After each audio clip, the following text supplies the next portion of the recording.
This podcast is not suitable for children or those who are easily disturbed. Spoiler warning for whatever is in the title of this episode. And now for the obligatory socials. Please like, share and subscribe. You can find the podcast on Twitter at HorrorPod69. You can also follow us on Facebook, Instagram, Slasher and Goodreads. Become part of the Disturbed community by asking for the Facebook group and Discord links. Send dick pics to the Horror of Babylon podcast at gmail.com. Support the show at patreon.com/the Horror of Babylon. In closing, you can let your friends know that The Horror of Babylon is available on YouTube, Apple Podcasts, Spotify, Audible and all other major podcast apps.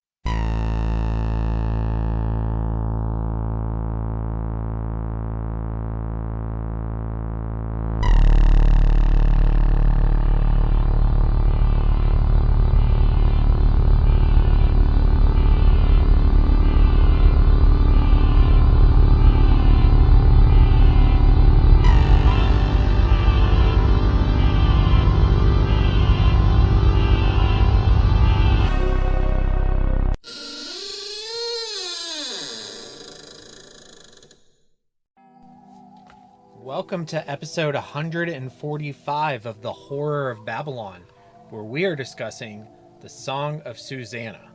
I am Ryan. With me, as always, is Daniel. Say hi, Daniel. Hi, Daniel. And Hef's here, too. How y'all doing? Good to be here. Don't crash it again. This is our second take. I did this intro, and I started singing Man of Constant Sorrow, which, if you've read this book, you know why, and it crashed Audacity. So far, I think we're good. I'm not going to sing again, but I think we're doing okay. Speaking of folks who are okay, and honestly, a little better than okay, maybe a lot better than okay, thank you to our patrons, including Abigail the First, Breaker of Chains, Mother of Dragons, and Logan, the Full Metal Patron, and Ben, the Fourth Patron of Hope, and Mia the Fifth, the Rainmaker. She makes it rain, yeah. Oh, she makes it rain. And Sierra the Sixth, the Keyblade Patron. And thank you to Four Horsemen Comics and Gaming, which you can visit. They just set up a new location that used to be the Tom and Jerry's Deli, and they set it up as a new Four Horsemen. They have a little room in the back that has this strange little rose that's poking up through the ground. So everybody who goes back, everybody who loses at Magic just goes back there and instantly feels better. It just like makes the tilt go away just right away, reverses the tilt. So that's a really nice feature for a gaming store, so I highly recommend playing there. You can also check out their other locations at the Morgantown Mall in Morgantown, West Virginia, the Mall at Robinson in Pittsburgh, Pennsylvania, and you can shop online at fourhorsemen.tcgplayerpro.com, where you can now manage your comic subscriptions. And we have an outline. Trigger warning for Song of Susannah. Your metafiction it escalates. We've gotten a little metafiction in each book as it went, and it escalated in Wolves of Kala. But if you don't like metafiction, then this was probably a really hard book to get through. I like some metafiction. Yeah, it got a little intense in this book. Also, just your typical, racism and racial violence and Dead Walker and Pregnancy, if you're scared of pregnancy. Definitely that as well. And none of us had read it before, so let's just kind of talk about, instead of our history with Song of Susannah, what were kind of our expectations leaving Wolves of Kala and going into Song of Susannah? My expectations were, after Wolves of Kala left off, like, I thought that was, of all the ones we've read so far, I thought that one had, like, as far as like a point to leave off on, like, that was probably the best point we've had so far, book-wise. Even more than the riddle game? Yeah. I mean, I liked the riddle game, and I liked where it left off as far as, like, the tension. Mm-hmm. But the Wolves of Kala, I feel like, needed a more definitive break because of, like, the showdown aspect of it. I mean, Yeah. the end of your book has the showdown. That's how that works. How pissed would you have been if that book ended without them facing the wolves? In this case, very mad. very mad. But he didn't. Let's Yeah. not make up reasons to be mad at Stephen King. Oh, Yeah. yeah, I got plenty. Plenty of real ones. So but going into this one, as far as expectations, I didn't have expectations, but I went in with a very strong hope, of which I'm sure you guys were of the same mindset of, please, don't Fran up Susannah. Please. Franzana. Yeah, I was really just like, don't do that. I'll get my fear, because at the beginning there was a little bit of this.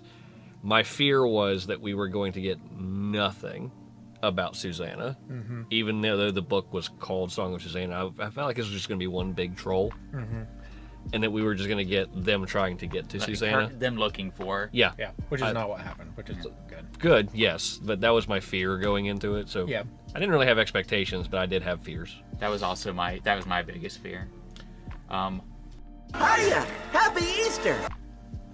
Unfortunately for expectations, I had the series spoiled for me like about 15 years ago, so I already knew a bunch of stuff going into this book, and I was just like, you just accept it and see how it's written.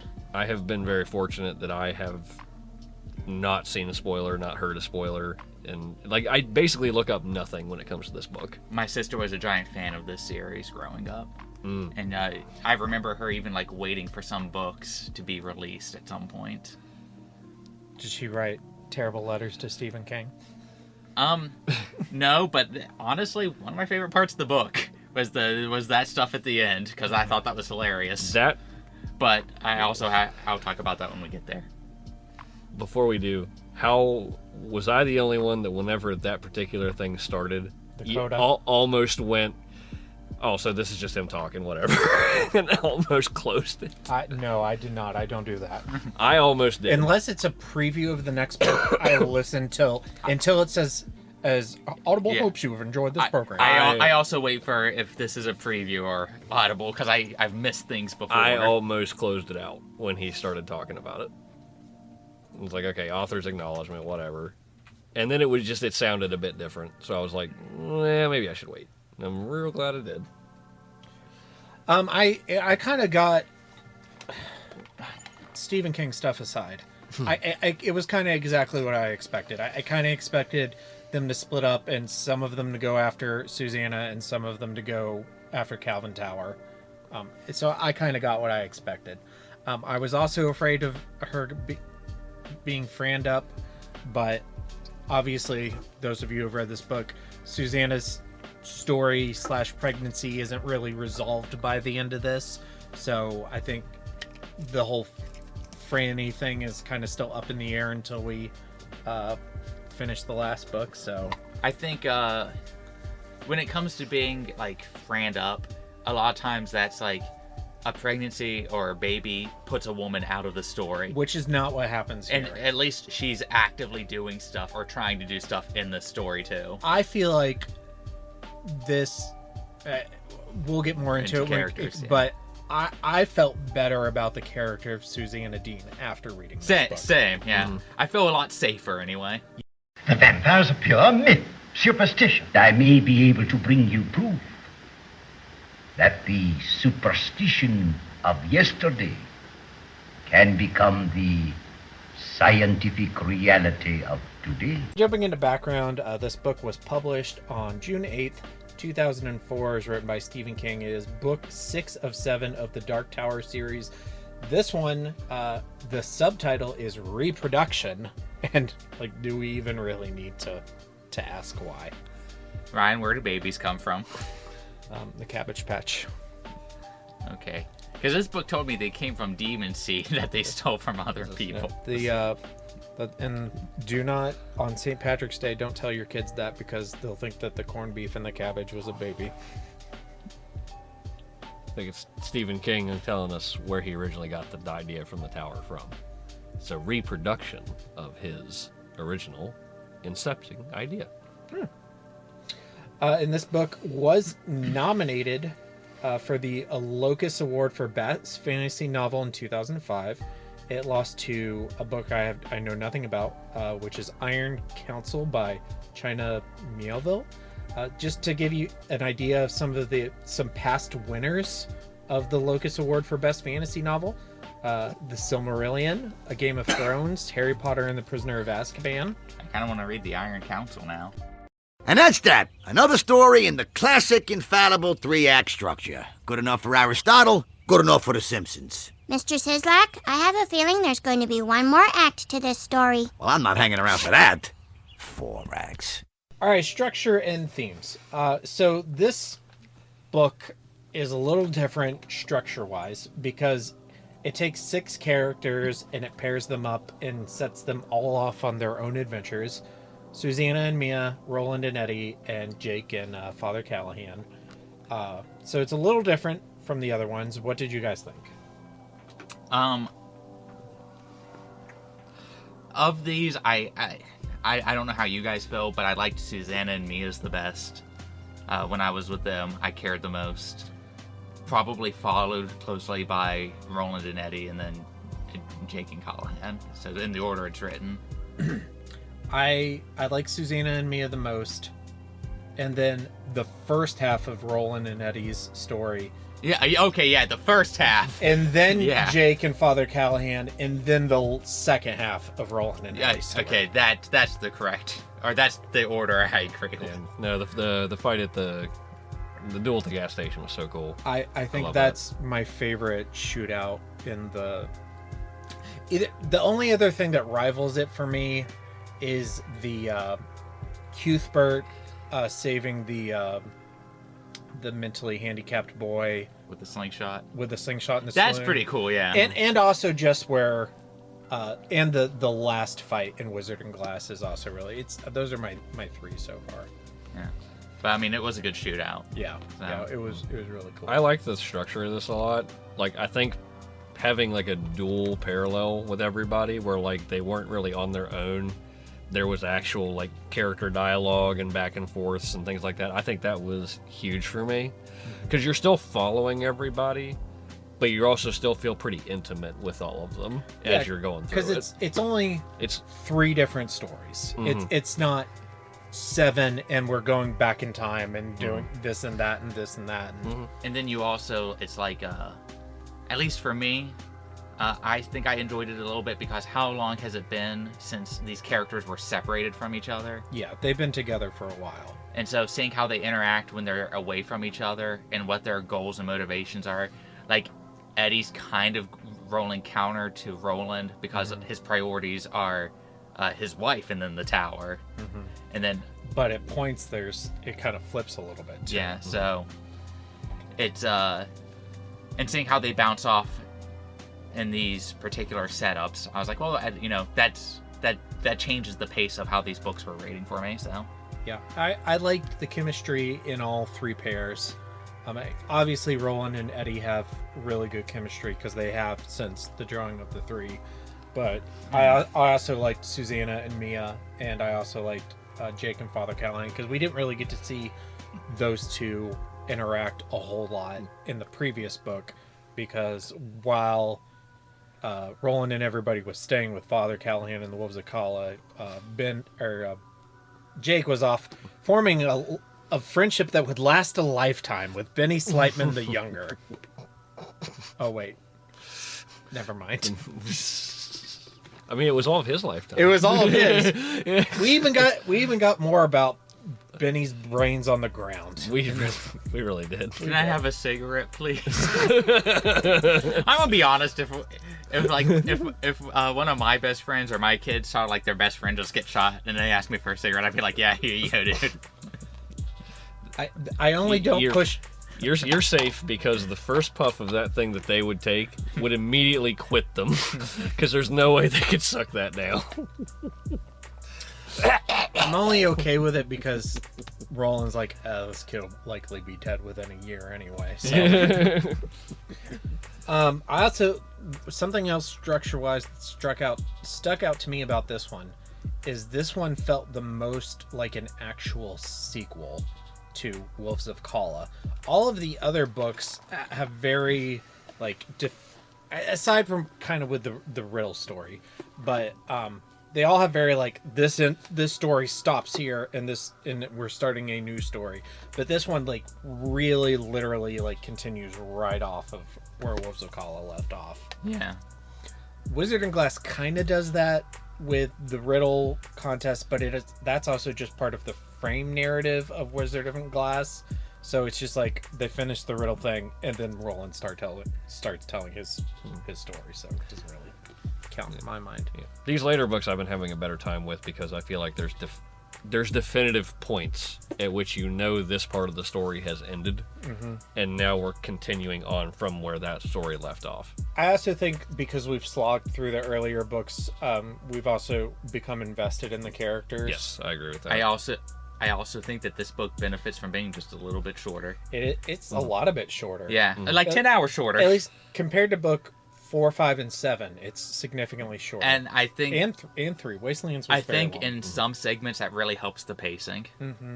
So I feel like the plot was much quicker in this one because it's Stephen King. Like I like his dialogue, and I like a lot of his, like, sometimes he'll insert vignettes to, like, build something, or he'll just have dialogue between two characters that isn't relevant to the plot, but it builds character, and he's good at writing dialogue, so it's okay.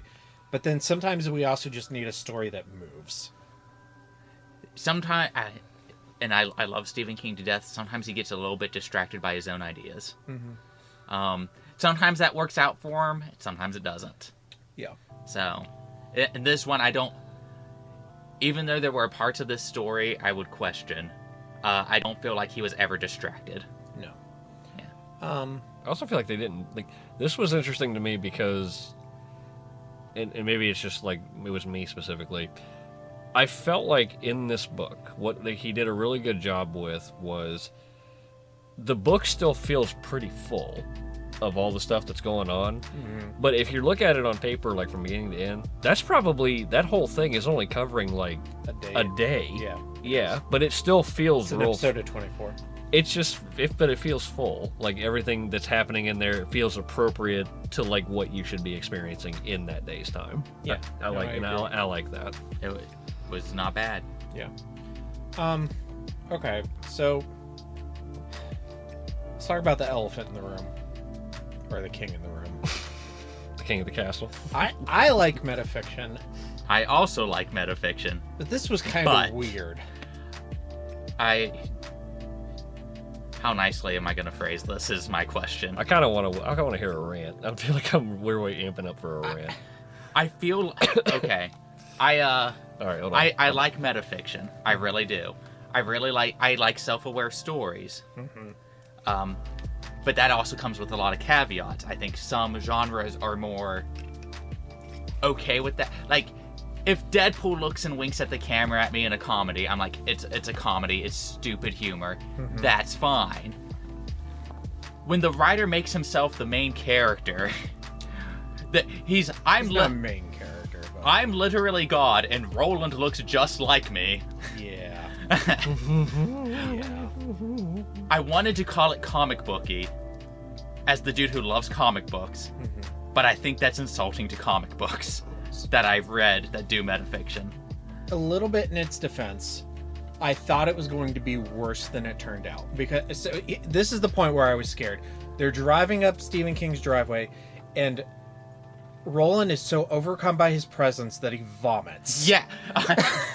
And he's literally Jesus. I was like, please just make him a regular dude. If he's like if he's like the Buddha, I'm gonna be so mad. And thankfully, he was just Stephen King. He is just Stephen King, but it still feels overly self-important. It's still to weird. Me. Yeah. And that's kind of strange to me because, at least from other books I've read, like other Stephen King books, there are points where I've gotten the feeling that at least in certain stages of his life, he absolutely hated himself. He does poke some fun and like he acknowledges a lot of like drinking and smoking, and he acknowledges some of his issues. But at the same time, when I'm sitting here and I'm listening to this, I'm like, okay, now every time, and I've been trying to separate it, and I can't. Now every time I think of Roland, I just see Stephen King. He's walking around with that that like face he makes. Mm-hmm. He sounds like Stephen King now in my head, and I'm like, I'd rather it be Idris Elba. I'd rather it be Clint Eastwood, but now it's Stephen King. Thankfully, I don't have that issue. I also don't have that issue. Yeah, but the story insisted on pointing out the comparison, so then it just warped my perception of the character. I think my brain did me a favor, and like I remember that part, but I think I glossed over that part. Yeah. My brain was like, he's not gonna like that. Let's just skip past that. Because the book emphasizes his eyes. His eyes are just like Roland's eyes. He looks just like Roland. Well, maybe not as well put together, but I could see him looking like Roland in a few years, or Roland looking like him in a few years, because one of them was meant to be a little bit older, or look a little bit older. I can't remember which way it went. I came away from this going, I was having a hard time thinking of an example where I liked the metafiction less.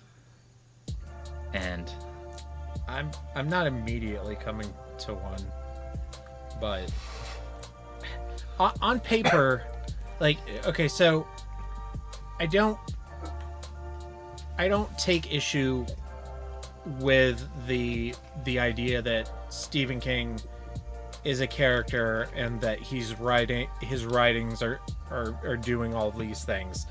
That I'm okay with. It's just the sense that he was like, okay, I'm gonna put myself in the, like, I'm the duology with the Dark Tower. Like, I don't know, it's just weird. I think what my main problem is I was okay with Stephen King being a character. Mm-hmm. I was okay with him even influencing other universes. Mm-hmm. Because when you do a multiverse story, and they talk, there's infinite universes, so infinite possibilities. Mm-hmm. So in one of these possibilities, Stephen King has to exist. My problem is, and they continuously emphasize this in the story, is, no, this is actually the real universe. There's no doors. This is the guy from which all the things are flowing for us, and it just reminds me that these characters aren't real. It's one of those things where it's like, it's strange that it's like, this is the actual world. This is the one where we can't fuck up. This is the one where we can't go backward in time, where we can't make a mistake. And it just makes the characters that I've followed this whole time feel like, because I know they're not real people, but fiction works because on some level you think of people as characters as real people. But the more you're reminded that they're not, the harder it is to relate to the story. And this takes all of that and grinds it to a screeching halt when the story decides to go, oh no, everything is flowing from my navel. So I don't have that issue with it. Yeah. It doesn't hurt me being reminded that they're fictional within the universe does not hurt my being able to relate to them. Mm-hmm. I'm just uncomfortable with the place of importance that he put himself in this story. Also, yes. It's just, and it's not that I think it's bad, I just think it's weird. To me it feels self-important. Yeah. But I'm sure there's a nicer word for that, but that's all I could come up with. You're being quiet. Do you have a take? I do. Does my presence, the sheer spirit of my presence, make you want to vomit in anxiety? I laughed out loud when he did that. Yeah, I thought that was funny. But was it supposed to be funny? No. I generally agree with, like, both of you. Like, as far as it's really the one part. What I was hoping for was, I'm gonna say, basically none of that. Yeah. Like, I didn't mind, like, him being his own reference. Like, it's like, 'cause in the previous ones, like the book of Stephen King. And when you're in a multiverse, like I said, yeah, like, if you establish you being possible. You being an Easter egg is fine. You being a plot point is where I'm like, nah. Like, I would even be okay if he was a plot point, but he's the plot point.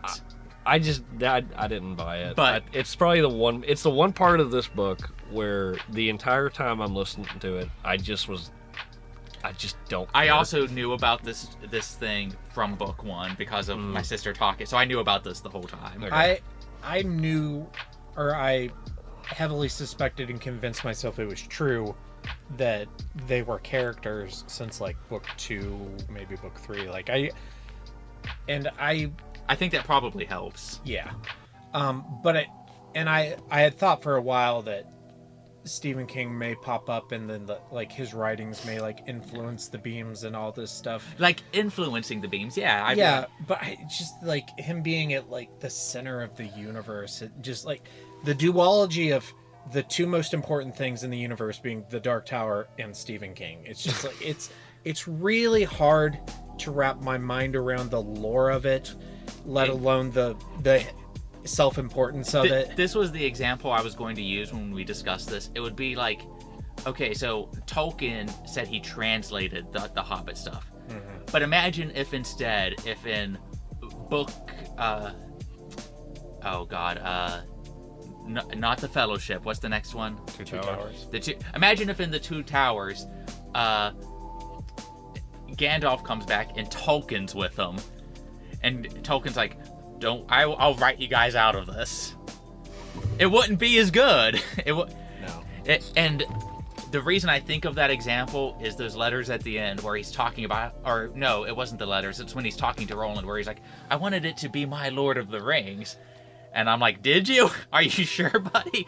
Because right now it's coming off as your Doki Doki Literature Club. And I'm not sure that's the tone you wanted. Because that whole game winks and points at you the whole time. Yeah. Which is fine for a game that's making fun of a genre, but this is supposed to be your big fantasy epic. With your own lore and your own histories. And I was even okay with the multiverse. I'm like, I love comic books. I love multiverses.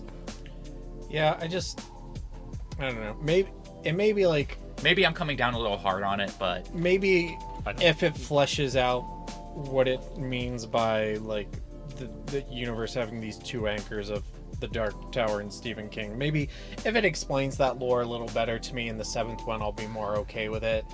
And especially if he doesn't appear again, which I assume he will. That's the whole thing too, is like that just feels like he has to. Yeah. Because at the coda at the end of the book, where it leaves off like that, I'm assuming he will. The coda is actually the coda is my Koontz. I dislike everything about it, but I can explain more later. Okay. I mean, that's kind of a structure thing, so we can talk about the coda now. I didn't mind it, but what did you think? In the part of the book that I disliked the least, what you're telling me is I'm going to get more of it later. Yeah. Because of the way that it ends. Stephen King is dead. I refuse to believe that that's it. Wait, what happened? At the end of the coda, it says Stephen King is dead. It says he's dead. Okay, I forgot that. My brain, I fucked up. Oh. I fucked up bad. Like I finished this book last week, and then I did the ceremonies in like 4 days. Oh, so that's a lot. Oh my God. My brain is like all the ceremonies. I mean, that makes sense, but damn. Like I was sitting this morning trying to remember what happened in this book. Yeah, because it ends with Stephen King. It's the newspaper clipping after his. Okay, yeah, I remember that now. Yeah. I remember that. And that's kind of like your stinger for the end of the book. I always tell you guys not to read ahead, but I kind of had to, and it was. Okay. I didn't expect to go through the ceremonies as fast as I did. It's a very good book to read through up to a point, because it reads super fast. Yeah. The coda being a thing in the book. Mm. I'm trying to think. I've been trying for like 2 days to figure out how to word this, and to come up with your thoughts. Because I liked it. I liked the way it was set up. It's basically like, in a weird way, you're kind of getting some extra, almost bonus material. Yeah. Like, you can kind of see like how his influences from his perspective. He used his actual journal to write it. Right. I don't know how much of it is fact and how much, obviously some of it is fiction. But there's some world weaving. Yeah. Like, you can kind of see the influences there. It's on the nose, I thought there were in a really lot of- funny parts in it. But there were some cool things. Where I fell off was that last one. Stephen King is dead. Okay. And that was like, I hate this. Because, like I said, the self-insertion into the story, to me, is the worst part of this book. And him doing that, it's either one of two things. Either one, he just did it to be a stinger and it's not going to happen at all, which is stupid.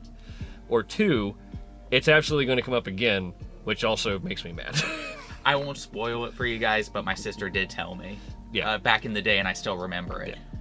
So. My reaction was, like, if he's dead, shouldn't the universe just collapse in on itself? Like, shouldn't that be instantaneous? Yeah, because he's the other half of the Dark Tower, right? Especially if it's a universe that, unless they, like, invent a way in the Dark Tower that you can't go back in time in, you have to get it right the first time, then it should be instantaneous. Like, the Crimson King should win. Yeah. I also feel like it could be a beam. Yeah. Like, that could just have been one of the beams that collapsed, like in an alternate whatever the hell. But, I mean, again, it depends on the true universe of whatever it is.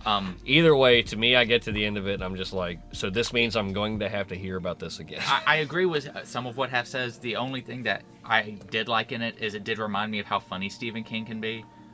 And some of the stuff he was writing, like MMON, that spells cheat. That was funny. I can't remember exactly what that quote was, but I was like, at the moment, I go, that has to be my king. But then it kept going. I liked the coda itself, kind of the end of it aside. Like, the bulk of it I liked. Especially, like, just because I like learning about, like, the publication process and learning about his interactions with fans, and I liked all that stuff. The end of it just kind of threw me. I was more confused than angry. Yeah. But alrighty. Okay. Things we kind of talked about metafiction. Yeah, we did. And motherhood is obviously like it's the most like on the nose theme, but it's on the nose in like a good way. I felt like it's way better. In my opinion, it's way better than how they did it with Fran. Especially because you have these dueling personalities that are still kind of feeling this like nurturing instinct, and then one of them is kind of fighting against it because it's like literally a demon baby, and the other one will do anything to protect her child to the point where she realizes she fucked up. You can tell that the author who wrote The Stand is like 30 years in the past, and he's had 3 more decades of writing experience. I also liked at the end where he's like, what is it, but pregnancy stories sort of suck. I'm like, I don't want to be sexist. That's because a lot of them have been written by guys. Yeah, I was like, is it really our place to like criticize that? The second manuscript I tried writing was a pregnancy horror novel, and I've deleted it like 5 times because I couldn't get it right, and I realized I can't get it right because I don't get it. I mean, what's the one piece of advice that every writer gives? Like, write what you know. Yeah, that's why when I get my new laptop and I start writing again, I'm going to the idea that I should have been working on. Which is not about carrying a child. Yep. You remind me of, like, the person who says they're going to quit smoking tomorrow. Yep. I feel like that's your writing. I have one finished. I'm not trying to call you out, but I am calling you out. But I'm calling you out. We all. He thinks I'm going to go right back to writing the pregnancy one. Is it weird to say that the motherhood element of this book felt very anime? At points. Like her, when I like the motherhood portions, like I'm talking like where she's having like these different conversations between Detta and Mia and like, but this is all happening in her mind. Like that just was crazy anime to me. Like there's just all these fractured portions. Like anytime they would be talking together, I just imagine fractured realities of backgrounds in the back when they're talking between one another. Having trouble thinking of an anime it reminds me of. I don't have a specific one, but it's like that kind of. Maybe like a Satoshi Kon movie. Yeah, kinda. Like there's just it's not real. A little Perfect Bluey. It's not real animated or anything. It's just like your character just sits there and. Did you just say Satoshi Kon isn't real anime? I'll fucking kill you. I had to think about that. Quick side note, because of anime. You remember my old P bread shirt that signed by Laura Bailey? Yeah. Found it. You found the shirt? Yeah, it's still signed by Laura Bailey. No, he found Laura Bailey. No, She was in his closet. My brain disconnected there because I remember you telling me that your mother washed it. Yeah, she washed it. So when you said you found it, I was just like, the signed one? Mom, don't wash my like, shirts. wait. Well, I never wore that one, so there was no reason to wash it. It's just a signed shirt. My brain You bought it for Baby Penis, didn't you? Yeah. My brain like took 3 different stories and like hybridized them. Yeah. Baby Penis is his brother. He has a small penis. They're coming to get you, Barbara. Characters. Yeah. We are not starting with Roland Duchesne because it's not the Song of Roland. Let's talk about Susanna Dean and a little bit of Detta Walker, and I'll tell you, we're gonna curve into Mia. Still better than Fran. Yes. Still, at least for Detta, still very obviously written by Stephen King. Yeah, I mean, she's not as bad as she was in the drawing of the 3, but she's still pretty over the top. But I honestly feel, even though it's been like, it's years between these books, Stephen King's like, well, she's already written this way. Yeah. So he's like, it would be weird to change it. It's hard. It's hard to roll back on it. He's like, at this point, I just have to, like, this is the character. And to be fair, way back when, they even said, I mean, she talks like a movie character. Well, of course she does, because Stephen King came up with her through blaxploitation movies. You white ass honky. So here's my question. Yeah. So Detta comes back in this book, but Odetta does not come back, and is that because Susanna is Odetta, or are they different? And Odetta doesn't come back because she's not needed, or is it a more meta reason because she's less interesting than Detta? I'm thinking no on all. There's a part of me that wants to think that Odetta is a sleeper that's going to be a stinger in the last book. Like, she's just been watching all of this, and, like, this is something that she's going to have. Like, Odetta is, like, the last trial of Susanna. That's fine, as long as there's not another one. No, I agree with that, if there's not another one. But, like, I feel like, at least for me, like, having Odetta come back and, like, you find out that, like, that's been, like, a long con, does something later, would actually be pretty neat. Because it'd be, like, one last mental challenge for Susanna to have complete control over, I guess, herself or whatever like that. And because, I don't know, I think that would be, to me, that seems like something I would actually want. I'm hoping for that. I don't have a good answer for Odetta. When it comes to Susanna, I do really like that, because she's very obviously struggling for control, but she finds these, like, little subtle ways to try to manipulate Mia so that she can still fight and help out the other people. It's like, I'll just distract her because she can't freaking read, doesn't know what money is. While she's distracted, I'll toss the turtle. Stuff like that. It's fighting without fighting. And then she still comes off as like, I could fight you, but I'm not going to right now because, we made a deal, and I gotta get this kid out of me. So my thought on Detta was that Detta came back because Susanna had a use, kind of needed Detta, and Mia's afraid of her. Yeah, which I find really funny. This wouldn't you be afraid of Detta? This interdimensional demon that can change genders and become a white woman is terrified of the sassy black one. Yeah. You want to talk about metafiction? Stephen King, what were you trying to say here? I think Stephen King asked a black girl out in college and got turned down. Oh, I don't think he got turned down. I think he got beaten up. No, I think he got what he wanted, and he got trauma. He was one of the ones that Detta took into a car in the honky parking lot. Yeah, he caught not this, but these hands. I got all up on that honky dick.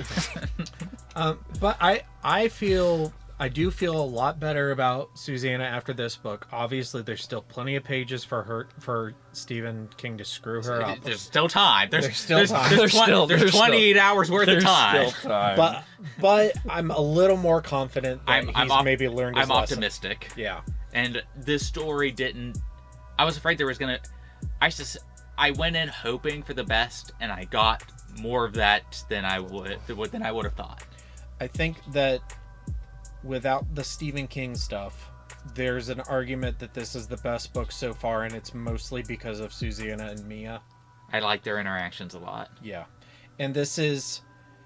It would have been easy to just... Her character is that she gets pregnant, and that's her character. But yes, the pregnancy is important, but it uses it to kind of grow her character and give her a stand. Like, it also, yeah, she has a story arc. Yeah. She has a storyline. She has goals. Yeah. So, it's not, and the goal isn't just have baby disappear. Yeah, exactly. So, thoughts? I want Odetta to be Lucifer. That's my thoughts. That's where I want this to go.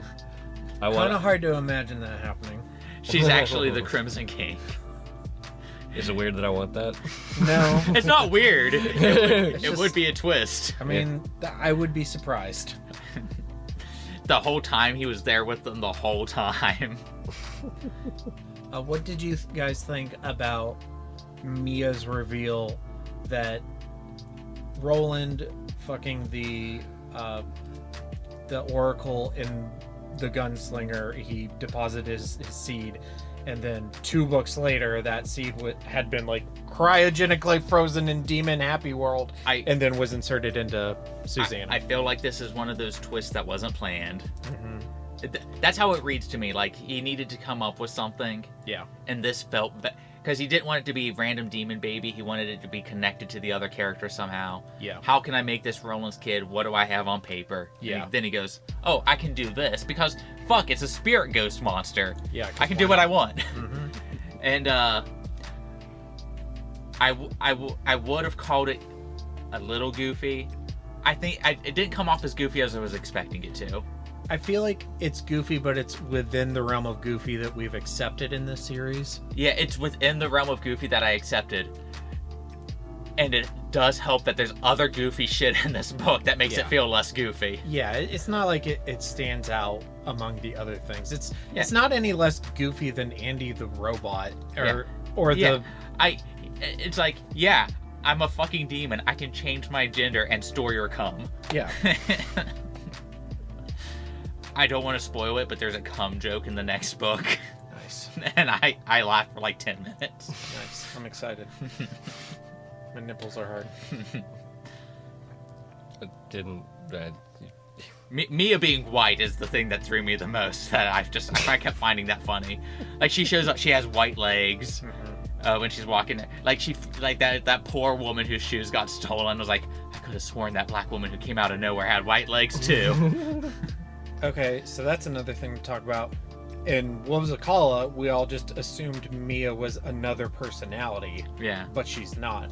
Yeah, she's a possession that has kind of formed into a new personality. It's like this weird gray area that is like emerging. Mm-hmm. Like, they were separate, but now they have to be the same for this to work. Yeah. I liked how they...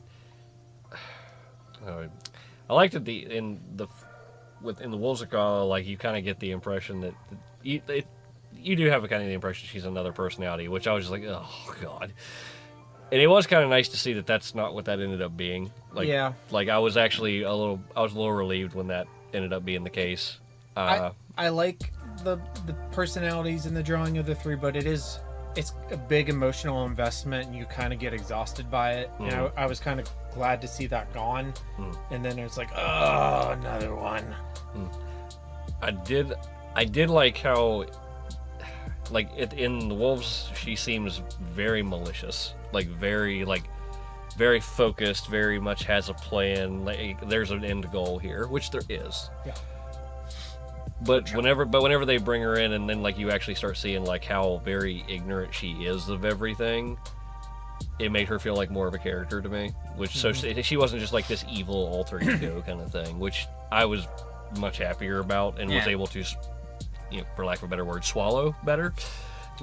I think after reading this book, I will appreciate that subplot more in a reread of Wolves of Kala. Yeah, I agree. Because it's really just more of a cock tease in Wolves of Kala. It's like hey, what do you think is going on here? I'm going to throw you for a loop. You're wrong. I feel, and this is the thing, the whole, carrying sperm over from one possession to another, that particular, as goofy as it was, I do feel like going back and reading The Gunslinger will change that experience entirely, because like that's how that happens, right? Like whenever Roland fucks it in the Ethereum in the first one, and then Susannah takes it later in the book. Yeah, I feel Gunslinger and Wasteland. Right. So I feel like rereading The Gunslinger after this point specifically will make that book so much better. Yeah. I do agree with Daniel. I don't think that was probably his original intent when he was writing The Gunslinger or even The Wastelands. But it'll be cool to see. But those. But it's not something that doesn't completely. It's something that you can make fit. It doesn't hurt the continuity. Well, he had to do that though. Yeah. Like so, we'd be doing the same thing basically he's doing. We're just like, where the fuck does that come in? And then you go back and be like, oh, here. And then because we're gonna have the same realization he is, it's like, oh, this is perfect. Yeah, like I feel like he did look through like either of the old books and go like, how can I make this work in the best possible way? And he came up with something that doesn't hurt the story. Yeah, no, I agree. I think it works. Okay, so let's talk about the rest of the ka-tet, and I don't think we will be as long in the tooth with maybe some of them, but not all of them. Roland Duchesne. Anytime he's in the real world and he has to interact with some stuff, I think is kind of funny. Yeah. All right, okay. The cigarettes. Because this time it is the real world. People smoke these. Snap off the filter. Oh. Yeah, this ain't bad. Everybody knows that smoking is good for you. the joke, my Koontz of this series overall, I promise you, as of right now, is that we don't get more of Roland in our world. Because every time that happens, I love it. Do you have guns and bullets in your world? You're gonna like her. His fucking losing his mind over the paper whenever he came over with Eddie, where he's just you all live like kings. This is great. Like he's feeling all the paper. Like he's like, why does this one feel different? One of my favorite lines still is and always has been is like when he's thinking about Eddie and his heroin. He's like, oh, why would you bother with that when such a powerful drug as sugar is so easily obtainable? Yeah. Like he takes a sip of Pepsi and fucking loses his mind. He's like a toddler that just had his first sip. Yeah, it's like I was playing The Simpsons Tapped Out earlier, and there's this quest line. There's this quest line where one of the characters has a squishy for the first time, and they said, it tastes like waking up. I can't even be mad at his reference because I've referenced Doki Doki tonight, so. Well, yeah. Roland having it's Pepsi sugar, for yeah. it tastes like waking up. It's so good. Every time it's great. About the only time I wasn't really with Roland in this book was when he was puking over Stephen King.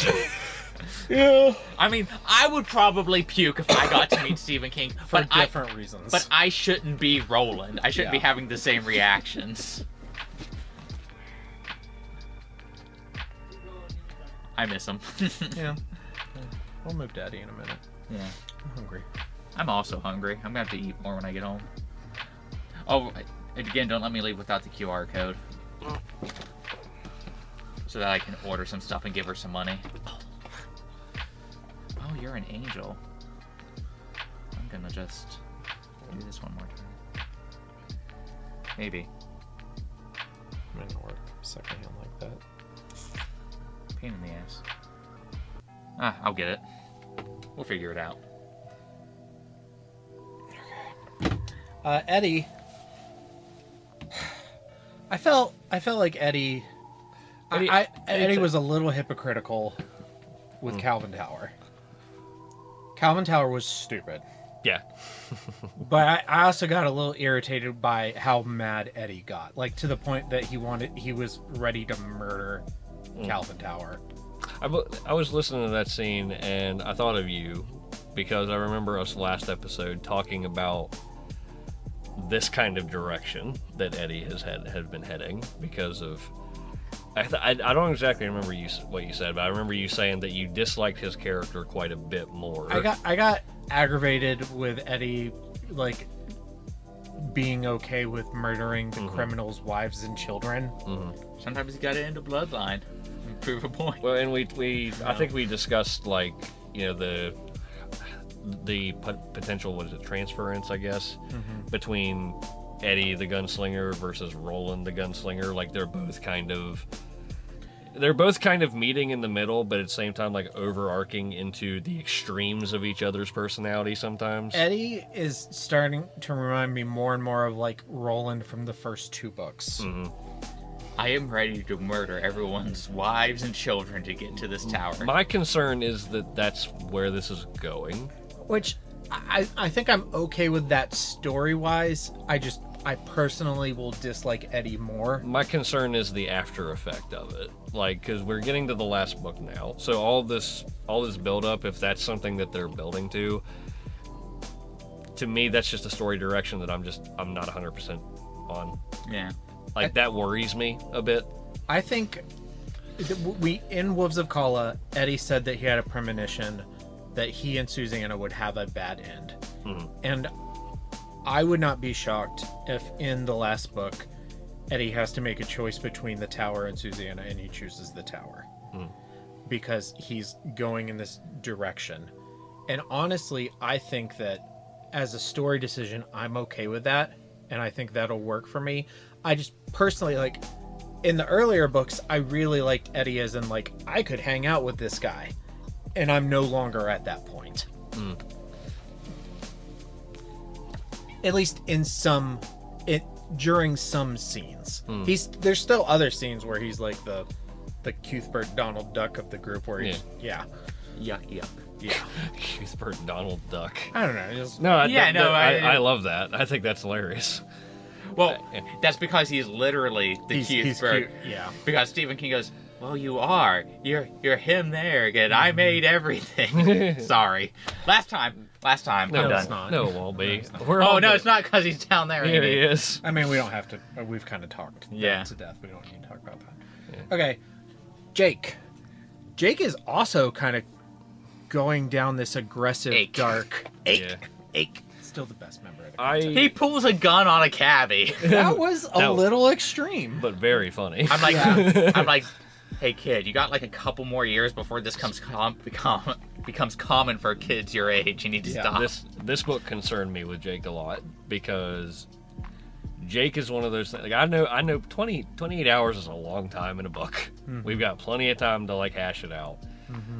But there's a portion of me that was thinking that in this book we were going to get just an inkling of what the fuck Jake's deal is, and we got nothing. His inkling is to have a good death and go down fighting if he has to. I think the majority, if not all of these characters, are going to have a bad end by the end of this book, or by the end of the next book, Roland Duchesne and the Deathly Hallows. Probably. It'd be nice to think that at least maybe like Jake and Oi walk away from the. Yeah, I don't know. Jake's set up for the. I think to me, throughout the books, aside from not even Roland, I think like Jake has just been kind of the setup of a lot of things because there's so much stuff that's around him that just doesn't make sense. Now, granted, sometimes it's just like I'm trying not to be like the person that's just like overthinking because Stephen King has also just had a reputation for being like, it's kids special because they're special. Don't overthink it. They can just blow shit up. That's fine. So I'm trying to think that too, but like I don't know. I just feel like Jake's mystery is just something that I've kind of wondered if we're gonna get like some kind of resolution on, and I just kind of feel like we're just not gonna get that. I don't know the characters. I know the series ending overall, but I don't know personal characters. But I do have a personal prediction for Jake. As long as it's not influenced by what you know of the It's not influenced at all. My prediction, and this is the worst case scenario, is he is written to believe he wakes up in his own bed in his normal world to believe it was all a dream. Because like King wrote it that way. King wrote him to save him that way, and that's how it ends. That's my worst case scenario. I'll say my plot line. I could see that happening. Yeah. I don't know. My plot line could be that Jake has to end up being because everybody else is going to be dead. Jake has to be the gunslinger that trains new Roland or tiny baby Roland in the next realm of whatever. I don't know. Because something never ends. Maybe if they kill the Crimson King, they won't need gunslingers anymore. Well, see, that's I don't know. But Palpatine always comes back. Now, that being said, like Jake, I feel like somehow Palpatine returned. To me, Jake was who I got the least of out of it. This book. For me, that's Callahan, but yeah, I'd say Callahan. But Jake would be second. He's more like Jake's sidekick. That being, yeah, I like Jake and Callahan's thing. Yeah, I did too. Like I thought that was a cool little segue, fun. I like them preparing to go into the. Oh yeah, the build up for that's great. And I love that. Again, I have just a horrible martyr complex, and I'm like, if I'm gonna die, I want to die swinging, or trying to save somebody. And so I always gravitate towards those stories. I'm just excited. I watched the Alamo way. I'm specifically Siege stories. I'm specifically excited it's not Roland and Eddie. Yeah, and it's Jake, Callahan, it's the two underdogs, or three underdogs, and Susannah. Yeah. Like because they're essentially all coming to meet at that same point. Like to me, that's just going to be like this is going to be a fucking tank. I think that Roland and Eddie can also show up there. Yeah, because Roland, Susannah, at least at the point we are in the story, is giving birth, so she's kind of out of commission. Nah, she'll still fucking. Nah, I think it's still there. I say kind of. You want the real meta answer, Daniel? Yeah. She pulls out a gun from some dude's ass and then just says "for Fran" and starts shooting people. That's my. If she says prediction. "for Fran," that's my king for the series. But the two people going in to try to do something, that's if you count away, are the ones that are probably would be the least prepared for it. Yeah. Like Roland, even though he's crippled and old, he's still a gunslinger. He's still probably the quote unquote the strongest. Susannah, if she wasn't distracted, would probably be second, followed by Eddie. Mm-hmm.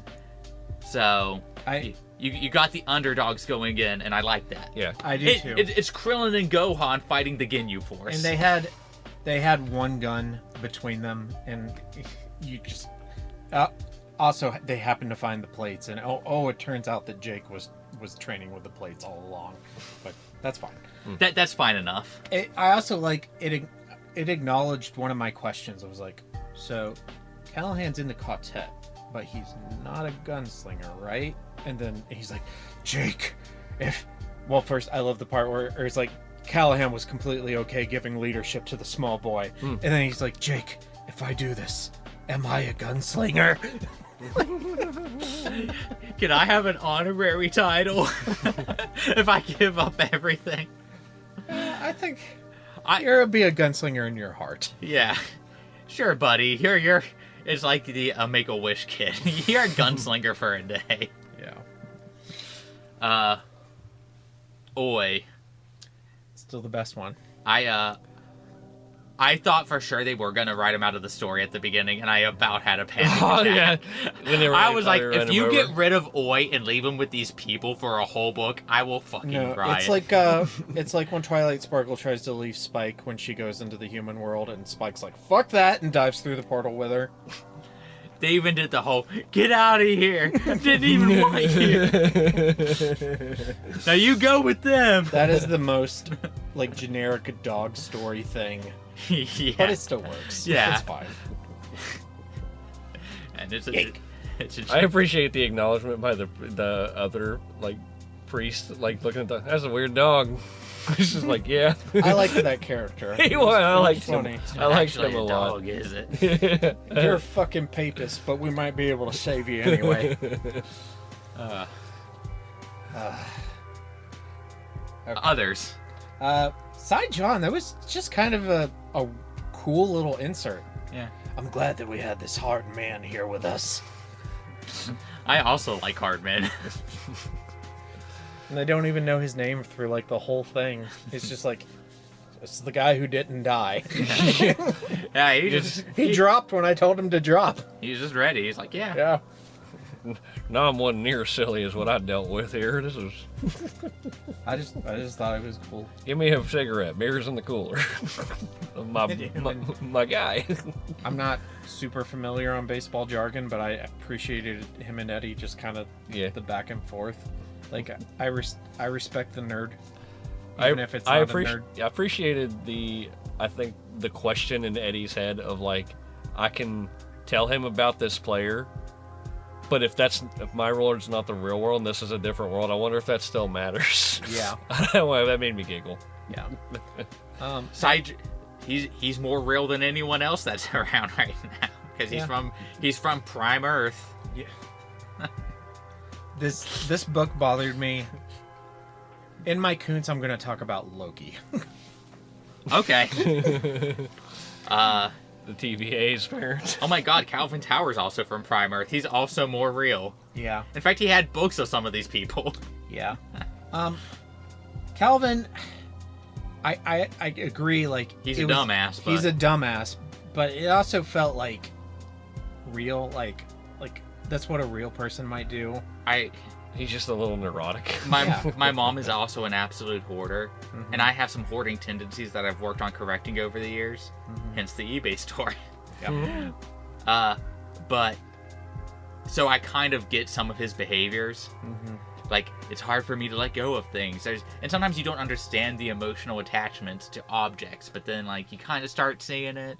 It's irrational. Like, at least he has an excuse. Yeah. His family, that was the purpose of his family. I have a disease. Yeah.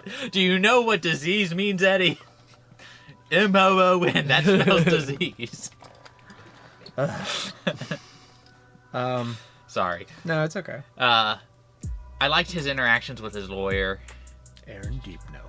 I liked the lawyer, too. Yeah, I thought the lawyer was surprisingly funny. Stephen King writes old men really well. Write what you know. Yeah. He writes writers that hates critics and old men really well. Yep. And sometimes he likes women. Sometimes. As long as they're white. Okay, we've kind of talked Stephen King to death. And Richard Sayre, Randall Flagg kind of briefly pops up in this book. Yeah. But I don't know how much there is really to discuss.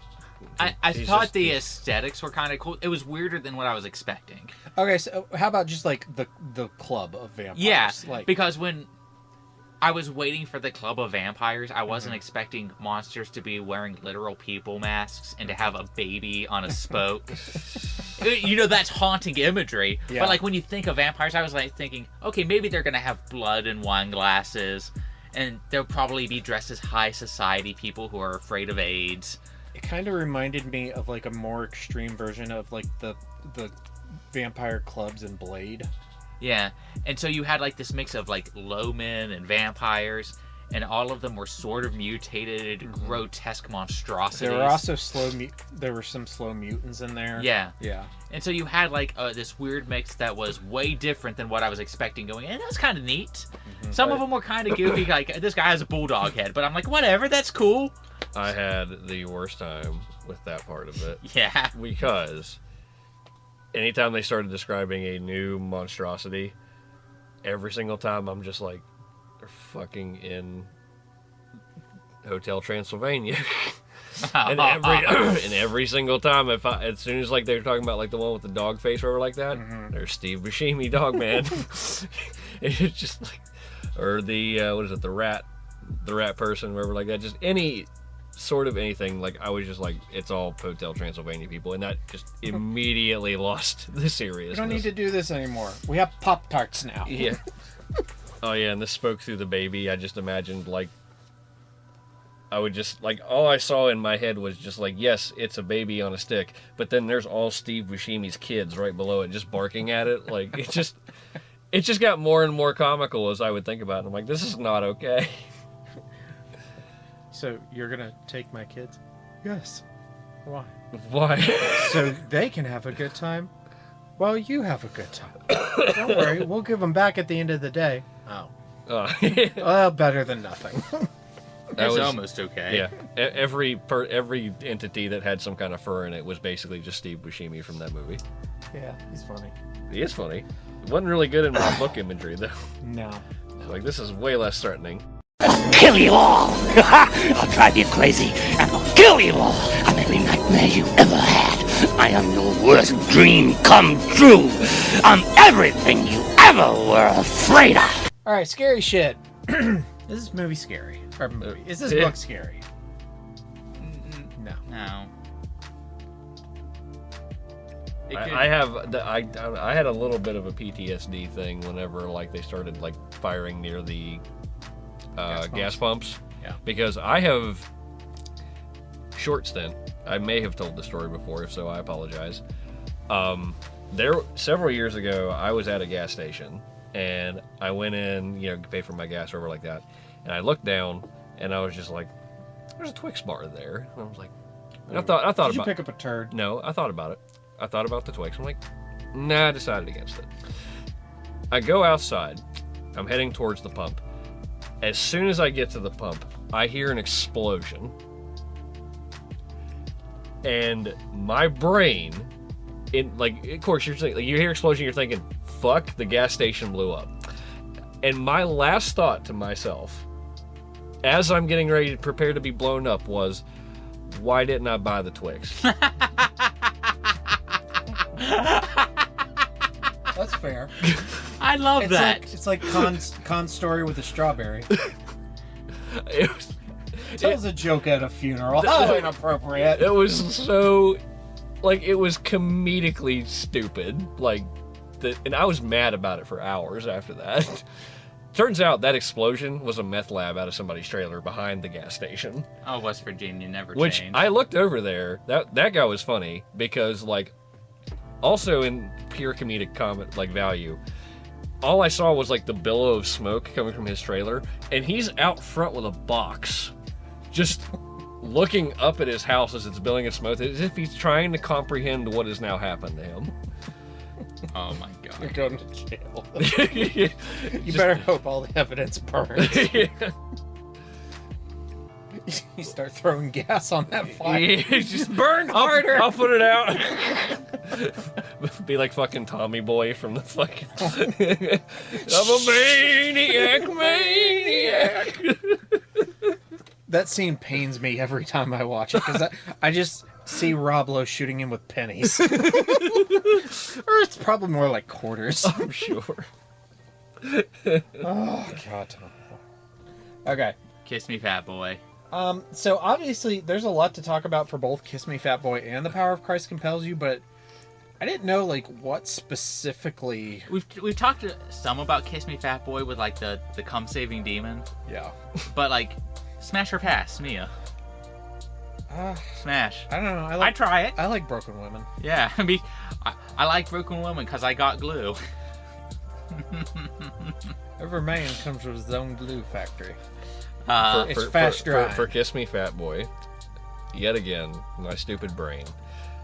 Anytime I think about that, where the scene where she's getting plowed by the demon, I always think of the joke we were making, where during the conversation between her and Roland, it's just what if it likes both, and it's just well, then we'll both take it. We'll take them together. Every time I think of that scene, I always think of Roland being like this, dicking the thing from the back, and then Susanna taking it from below, and Jake coming out of that portal and seeing them both getting right in the middle, and being I think I'll just go back and let the thing eat me. And every single time I'd have that thought, there it is. It's just so stupid. It's now burned into my memory. Demon prego porn, yes or no? I'm okay with both of those Separately. genres of porn, but yeah, I don't know about together. Okay. That's half of my phone, so I just thought this book might have been written for me. Yeah. It absolutely was, because it also trolls you. Yeah, oh my god, no. I have something to contribute. I completely forgot what it was. No, this wasn't that important. Power of Christ compels you. Jesus Christ. Callahan gives last rites. They both embrace the white going in. I don't have a lot to offer. Stephen King is God. Okay. Stephen King is God. Moving on. We are all gods of our own universe.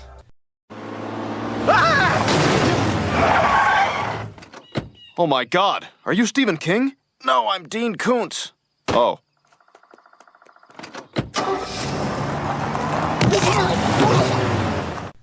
Daniel, Kings and Koontz. Daniel, what is your king for Song of Susannah? That it hasn't fucked up Susannah yet. Yeah. I think mine's the same. I was so ready. I was so ready to be mad. At the same time, because I think this kind of goes with it, we kind of get two songs, and one is Constance. Thank you. Man of Constant Sorrow. And then the other one is when they go into the labor pains. It's also described as a song. I was like, oh, that's kind of neat. Like how that you kind of get like two title drops. Actually, my king is actually that bar scene where with the song. Yeah. That I really like old, I guess, kind of jazzy kind of feel things. That whole scene felt like it was just in a jazz bar to me, and I just thought that was so cool that, you know, Mia and Susannah, and then there's like this kid who just has no idea what's actually going on. And I don't know, it felt really, it was like a weirdly soulful little section. I thought that was really cool. That's actually, that little stint in there is my king for the book. Like, that was my high point. I really liked it. It's good, yeah. I liked it a lot. And I think we've never had a more obvious question, but Daniel, what was your coon? I'm sorry, Stephen King. I love you. I love you to death. Your books have given me so much joy. I just found it goofy. I found it distracting. I've talked about it more on this episode than the other topics. I guess it's in tandem with my Koontz, because, you know, the coda. Like I said, the coda is my Koontz just because of that last line in it. And, the reason I don't like it is because I just wasn't a fan of the self-insertion. So, I guess overall, that's my Koontz. Yeah. Yeah. So mine probably would be that, but there's just one, like, thing that, like, really bothers me in, like, a multiverse story, and that's to say that one timeline is more important or is than the others, or is the real timeline and all the other ones are not. And if you've seen the Loki show, like, that takes place in what the Time Variance Authority calls the Prime timeline, and that bothered me immensely in that show, because they're like, this is the actual timeline, and all other timelines or all other universes are variants, and that bothered me. But at least, like, that show had the excuse that that's the point of view of the characters in the show, and it isn't necessarily true. It's also one of my least favorite things in DC Comics, and they keep going back and forth on it. Like, sometimes there is, like, a main universe, and then other times they're like, oh no, it's just they're all equal. Yeah. But sometimes they're like, Earth, and the worst part is there's two of them. There's two main universes. How can that be? One of them is Earth Zero, which is like the main continuity, where everything else is an offshoot from. And the other one is Prime Earth, which is our world, that just also happens to have a Superman. And, like, comic book writers show up in that universe. Superman's a villain in that. Superboy Prime, one of my favorite villains. But at the same time, having two of it's the Dark Tower and it's Stephen King. Yeah, and that's ultimately what bothered me most about this is saying that this beam, or this world, this Earth, is the real one. Like, I could understand, like, if Stephen King across the multiverses could influence multiverses, and maybe that was, like, his power that he just doesn't know. Yeah. But then saying that we literally exist because of the story flowing through him in this one specific timeline, that's where it starts to fall apart for me. The biggest thing for me was, like, It's like, we can't go backwards in this timeline. Well, why? You can go backwards in every other one. Why is... Just because Stephen King exists in this one? You've already written yourself into this universe. Yeah, like, it makes no sense in that we can't make any mistakes in this one. I don't... It's to raise the stakes, but it distracts you because you become aware of it. They didn't have... In my mind, you didn't have to raise the stakes. Because the multiverse is already ending. Yeah, well, also, like, it couldn't be that we can't make any mistakes in this timeline because it's the most important one. But no, you can't make any mistakes in this timeline because none of the characters themselves possess the power to go in and out of the timelines and between the worlds and in and out of time. They have to have the doors to do it. Yep. So that in itself is enough reason that they can't make a mistake, because they can't just go wherever, whenever they want at will. Yeah. They're already restricted. We don't need this additional thing that this timeline, this world, is more important than any of the others. Because the only reason I can think of that it is because Stephen King exists in this one. Yeah. Ugh. Anyway. Okay. And Hef said his Koontz. Yeah. This is Dakota. Alright, so rankings. What's the order? Me first. Hef, Daniel, me. Okay. Hef, I have to ask. Have you read The Little Sisters of the Lord? No. It's still your number one. I will have it read before The Dark Tower. I love this as a running joke. So let's go over your homework for that. Sure. You gotta read The Dark Tower, watch the Dark Tower movie, and read The Little Sisters of Eluria. Okay. I'm aware of A, B, and C. No, I don't want you to show up and be like, I thought we were reading Uzumaki. oh my God, Uzumaki has disappointed me so bad. You mean we weren't reading The Gunslinger again? I'm sorry. The animation quality went from like a 9 to like a 4 between episodes 1 and 2, and it turns out they switched animation studios in between the first episode and all the rest. Probably why they had the hiatus. Yep. I'll be honest with you. I was already considering just not watching it. Yeah. And now I'm just not going to watch it.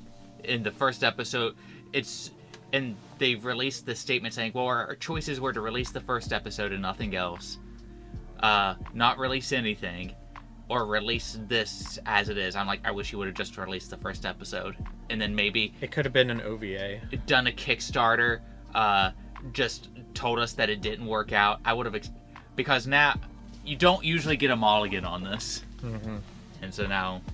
Well, maybe instead of doing an episode on it, we'll just do a pre-show, and you can kind of give your thoughts. Yeah. Because I don't really want to invest any time in getting my heart broken. So yeah, I'd rather just reread the manga. Same. Okay. Anyway, Hef. This goes below the Wolves of Kala. So this is your new number 9, Under the Wolves of Kala and Above the Shadows over. If it wasn't for the Stephen King stuff, this one and Wolves of Kala would have been so dead of a tie that I would have had to draw a fucking map to figure out which one I liked better. It may be, yeah, it's really close to being the best one except for that stuff. Hey Hef, I have spoilers for my ranking. Find me Wolves of Kala. You're number 24.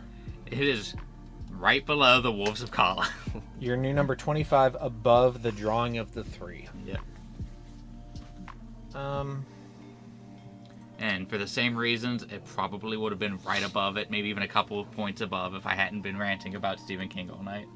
I do prefer Wolves of Kala, but I'm not putting it directly below it, because I don't think, as much as I did like the good parts of this book, I think I'm not going to say it's better than Wizard of Glass or The Exorcist or Salem's Lot or Frankenstein. Eyes of the Dragon? No, I still think I like Eyes of the Dragon more. I don't know. I think maybe The Drawing of the Three is even better. I don't know. I like it more than The Gunslinger. Okay. I'm going to put it as my new number 16, below the wind through the keyhole and above the gunslinger. The wind through the keyhole and the eyes of the dragon, those are just my jam. I'm sorry, that's my genre. That's the kind of book I like, so I can't. This book has such high peaks, but I can't. Same. If it weren't for the Stephen King stuff, it would probably be my new number 8. Mm-hmm. It is a huge detriment. Yeah. Like, it is just such a... Like, even by all the weird stuff we've read, yeah, I think this is by far... This is weird in a... You can't really... it's just something you can't really forgive, at least to me. I can't really just forgive it just because of what it is. It's such a complete... I don't even know what the word is. It's just, I've never had something like this happen to me in a book. The word that kept coming to me is like, it's just weird. Yeah. It's like suddenly being allergic to pineapple. Yeah. Hello, Mr. Stein. Hello, Mr. Black. Who's that? He's the new drama teacher. Zombie Day. For Stephen King Easter eggs, there's literally just like... He's literally an Easter egg. Yeah. There's just... He's not even an Easter egg. He's like a point. There's too many to write. Something I really liked about this book is it made me feel well read, because there are references to Edgar Allan Poe, and I think specifically The Fall of the House of Usher, which I have read. There are lots of references to Lewis Carroll's Alice in Wonderland, which I have read. Lots of references to Frank L. Baum's The Wonderful Wizard of Oz, which I have read. Granted, there are also references to other books, which I haven't read in this. But there are lots of literary references, and a lot of them are from books that I have read, which made me feel good about myself. And then there's half thinking about Demon getting boned on both sides. Hell yeah! Hell yeah. Well, The Wonderful Wizard of Oz and Alice in Wonderland are probably not books that most adult men would take time out of their days to read. I read both of those with Emma when she was in elementary school, so... I feel like I could get behind Alice in Wonderland. Well, they're both good. They're both good books. If I was going to push you towards one, it would be Alice in Wonderland. That is such a fucking trip. I bet. And it's also... Well, they're both very influential books. If you had to pick between the two, I would go with Alice in Wonderland. But it's a fucking trip. I mean, even the little Disney version is kind of fucked. Yeah. Like, really. Oh, no, that movie is fucked up, too. Yeah. Also, there's an audiobook version that is read by Scarlett Johansson, which I know Daniel will be jumping. Yeah, just... I can't wait to listen to it in a monotone voice for 5 fucking hours or whatever. Okay. She just sounds like she just wants to beat you all the time. All right, homework. If you could bear and raise a child fathered by one of the members of the ka-tet... Oi! Who would it be and why? And you can't say oi. If you could bear and raise, not just raise. Or whatever. No, you have to be... Because my answer is very different depending on if I'm bearing it. No, you have to bear it. Impreg. Male pregnation. And I'm not just saying that. I did... As I was writing that, Daniel's going to say oi, and I'm going to say not oi. I thought Daniel was going to say Jake. Okay, how about... We'll all say... Ow! All of our first answers are oi. What's your second choice? Susannah. Okay. And why? Because I want my kid to be black. Okay. Roland's also black. No, he's Stephen King. But in one of the universes, he'll be Idris Elba. I don't want my kid to look like Stephen King. Okay, my answer is also Roland, but it's Idris Elba Roland. It's because I want my children to be able to wrestle lions and protect my grandchildren. It's gonna be Father Callahan's. He wants his kids to be Catholic. No. Papists. No. I believe what would happen is the twist would be, it's actually not just Father Callahan's kid. Somehow I'm also pushing out the man he was wanting to love. So technically it's the child of 3 people. You're just wanting to get him kicked out of the church. There's 2 sperms in this argument. I think we could have a really cool hybrid kid coming out here. Yeah. Ew. Yeah. We all just wrote Tumblr fan fiction in 2 minutes. It's time for Keenan and Carol. All right, for further reading, I just kind of wrote it because of like the multi-layered storytelling with all the various characters. Obviously, it has a lot more characters than this does. It also deals with layers of reality. It just doesn't distract me with it. Yeah.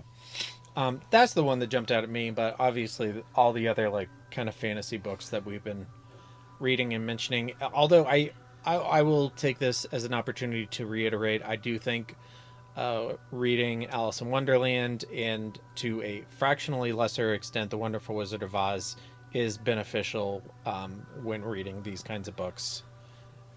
Other further, I mean, I think the simplest one for this, especially at this point, since we've had Father Callahan for a little bit longer, Salem's Lot wouldn't be a bad one to check out. Because now you understand what the reference of the book is at that point, and now you've got an idea of what Father Callahan is at this point, so you get like a little prequel. And you can check out the controversial new film, Salem's Lot. Yeah. Yeah. Okay. So upcoming on the Horror of Babylon, we have 3 more episodes left in season 3. Sunday, October 20th, we are reading The Ceremonies by T.E.D. Klein, which I promise you will be an entertaining episode. There's at least stuff to talk about. I mean, we had stuff to talk about tonight too, so. Yeah. And then on October 27th, we are going to be de-stressing from the stupid election by watching and reviewing FDR American Badass. Although I will tell you, I realized today that the election will be over in less than a month, and I had a little bit of a smile. I have a countdown on my phone. Yeah.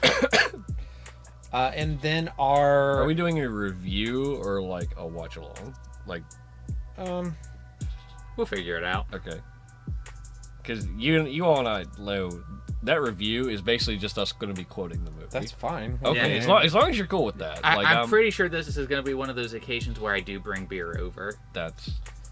It's just us rambling for 30 minutes. Yeah, because it's a fun movie. Yeah. Yeah, we'll decide. Okay, and then as always, it's become a tradition. Our what do you call it? Our anniversary episode will be dropping on Halloween. That'll be our 3-year anniversary episode, and we will continue on with season 4 after that. We will be releasing episodes. We will be releasing details on season 4 soon. Maybe we'll talk about that at the beginning of our ceremonies episode. Yeah, cool. And thank you to our patrons, including Abigail, the first breaker of chains, mother of dragons, and Logan, the full metal patron, and Ben, the 4th patron, Captain Phasma. I wish Captain Phasma was a patron. Oh my god, she could manhandle me. Did I ever tell you that the Captain Phasma origin novel is just a Mad Max Star Wars novel? And that was the author's intent. Like, it's like, no, I just wanted to write a Mad Max Star Wars book. It's my own fan fiction. That's got to be a thing, right? Star Wars writers, like, I bet half of them are just like, it's my Star Wars fan fiction I've been wanting to write for years. Yeah. The expanded universe before Disney was basically just turning Star Wars into Dragon Ball Z, so I can see that. In terms of like power scaling. Oh, yeah. Okay. There's literally Jedi that can force eat entire planets. Sidious can open up black holes. Force eat? Yeah, Darth Nihilus goes from planet to planet. He force drains the entire planet, which turns it into basically a dust ball that crumbles into like nothing. I liked it when Starkiller was the most dope thing you saw. Pulling down a Star Destroyer was like... Nihilus was before Starkiller. Yeah, I know, but like, in my head, like Starkiller pulling down the Star Destroyer. And, yeah. and to be fair, that's never pretty get high to tier. see Nihilus do that. They just keep saying he's doing it. Yeah. I remember that being cool. Yeah. Like, visually, Starkiller's probably the most dope shit we've gotten. Yeah. If that first game hit was just a little bit more tweaked, like, I would say, like, pretty high tier game. Oh, we got distracted I still think it's good. I love Force Unleashed. I still think it's good. Probably, well, I don't know. I guess Knights of the Republic is I like that one more, but anyway. Okay. Did we get Ben? Thanks, Ben. Me is the fifth, the Rainmaker. She makes it rain Star Destroyers. It's here the sixth, the Keyblade Patron. Whatcha? No. We're a Star Wars podcast now. Please. I don't know, man. I feel like it's gonna end up just as toxic as a Lord of the Rings one these days. No. Yeah. Yeah. I've been keeping. I've greatly reduced the amount of Star Wars content I consume since The Acolyte came out. So it's unfortunate, but it's okay. Just is what it is. It's okay. We all don't have to like the same things. Exactly. We could just be science fiction in general. They're lesbian space witches. Why are you guys not as turned on as I am? Okay. And Ron exists. Who's also a lesbian space witch. Buy his comic books. Hold on. And live on the show, we're going to send Ron a message asking what he thinks of lesbian space witches. I want him just to send you back a thumbs up. Make sure to tell him they're black. He needs to know. Only one of them was black. Like the main one, right? I haven't actually watched it yet. Those girls aren't the lesbians. Okay. The ones you're thinking of are not the lesbians. Oh. Sad face. This is one of those times I know nothing about it. I just know of the thoughts of it, and I'm like, okay. It's not a bad show. I would recommend watching The Mandalorian or almost anything else first. Right. Yeah. Okay. All right. Yeah. Definitely not a starting point. Okay. But I will. It's the only time we've seen a Sith bleed. You have all the spoilers for this. Yeah, right? yeah. This woman gave me Darth Plagueis in live action, and I don't care about any of the woke, not woke bullshit. I want my Darth Plagueis. Someone tried to bring the woke LGBT conversations into my Superman comments, and I'm like, yeah, I'm not going to talk about this. They were trying to talk about it negatively. Mm-hmm. I'm like, I'm not entering this conversation. If you're free to make your comment, but if you keep it up, because he kept posting underneath other people, because he wanted to talk about gay Superman, and I was like, if you keep this up, you will be the first person I have ever blocked. I want my Darth Plagueis. I want him now. Okay. Hey, Ron. He's not going to reply. Okay. He's not going to reply. He's still recovering from Friday Night Magic. All right. I bet that's rough. Oh, it's so hard. The roses in the background. So hard. The roses, yeah, just how good would that be? If you just had like something where you can step out and just like what I imagine is the biggest game of Commander you've ever seen, but everybody's playing a group hug deck. Ugh. That's what I imagine just back there. Everybody's got little wreaths on their head. Just, it's basically like walking into a Seder field and just everybody's dancing and like slinging cardboard, but they're all just like, "Oh, brother, that was a well-played maneuver you placed upon me." I wish I could do voices. You can do one. I can't do them well. I like the one you do. Which one? That one. Oh, god damn it. It is eloquent. Thank you. I mean, sometimes it gets stuck and you stutter a little bit, but it's okay. Yeah. All right. Thank you guys for reading the Song of Susannah and recording with me tonight. It was I had a pretty good time. And we have one more book, 2 more episodes, and then we're, including the movie, then we're done with the Dark Tower. Because we're not doing all the spin-offs. Yeah. Or the setups, or the things that tie into the multiverse. Yeah, I mean, if... I don't... Maybe down the road we'll do the one that first mentions the Crimson King. Yeah, I mean, we'll probably do some amount of that at some point in the future, but maybe not. I think we're gonna do less Stephen King in season 4 than we did. Not zero Stephen King, but less. Not because we're sick of him or anything, but just there's other stuff out there. Of the things that I have for my short list for my last pick, Stephen King isn't on there. My only pick is the Dark Tower because I agreed to use one of my 4 for that. And I was tempted to do the Dead Zone because the Dead Zone is such a good book, but there's always season 5. Yeah. Okay.